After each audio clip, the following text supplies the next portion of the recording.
Abbiamo avuto un contributo notevole da parte di un imprenditore locale che non vuole assolutamente che si faccia il nome. Tra l'altro, Grazie alla l'imprenditore donazione aveva di già durante il 1200 periodo tamponi lockdown fornito istantanei all'ospedale messi a dei disposizione CGL2 da un noto ventilatori imprenditore a Covid. Raffadali, è iniziata la campagna di screening sul coronavirus. Oggi iniziamo ad effettuare tamponi nasofaringei a tutto il personale scolastico e a tutti coloro che segnalano qualche particolare situazione in cui si sono venuti a trovare, per cercare di alleggerire il sistema sanitario nazionale e dare un contributo per prevenire il contagio del Covid. Nell'aula Covid dell'Istituto Comprensivo Garibaldi Capuana il personale scolastico si è sottoposto all'esame diagnostico tamponi rinofaringei che sono stati eseguiti anche sulle persone che sono rientrate a Raffadali da altre località dove si sono registrati numerosi casi di contagio e ai soggetti che per lavoro sono indicati come categorie sensibili, come ad esempio gli appartenenti alle forze di polizia. A eseguire materialmente l'esame sono stati 2 volontari, il medico dottor Giuseppe Ferro e la giovane infermiera Naomi Marchica. Stamattina qua è da una mezz'oretta che abbiamo iniziato questo lavoro, tutto procede bene, quelli che abbiamo fatto sono tutti negativi. Niente, ora aspettiamo altre persone con la speranza che si conferma questa negatività. Volevo ringraziare il sindaco e tutte le autorità competenti che hanno fatto provvedere a farci avere questi tamponi per la nostra cittadinanza.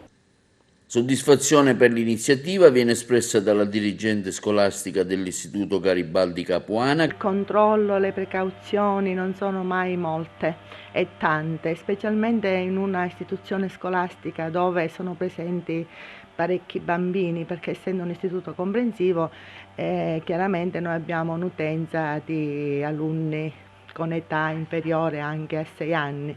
Quindi noi siamo molto attenti, abbiamo messo molta proprio precauzione, abbiamo preso tante misure perché i nostri bambini possano stare a scuola in sicurezza o perlomeno tutto quello che noi abbiamo potuto mettere in campo.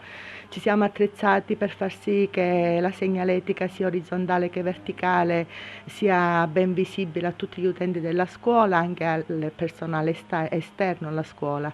Ci siamo attrezzati per informare e formare tutto il personale della scuola, proprio anche per l'uso di presidi medico-sanitari da usare, per disinfettanti. Facciamo la sanificazione noi come scuola ogni 15 giorni, ci siamo forniti anche di sanificatori. Insomma, la scuola è partita da qualche giorno, non è più la scuola di prima.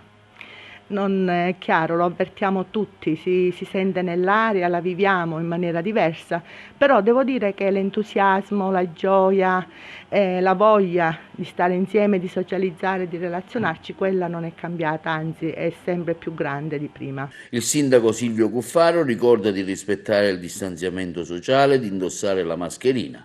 Oggi sono molto attenti anche nell'evitare il contagio, oggi siamo a quota zero, usano le mascherine, stiamo cercando in tutti i modi, tranne pochi giovani che ancora non hanno capito la gravità del problema, ma stiamo cercando di tamponare il problema e di aiutare la popolazione affinché se arriva il contagio raffadale non venga diffuso. Tutti i tamponi istantanei effettuati all'Istituto Comprensivo Garibaldi Capuana di Raffadali hanno fortunatamente dato esito negativo.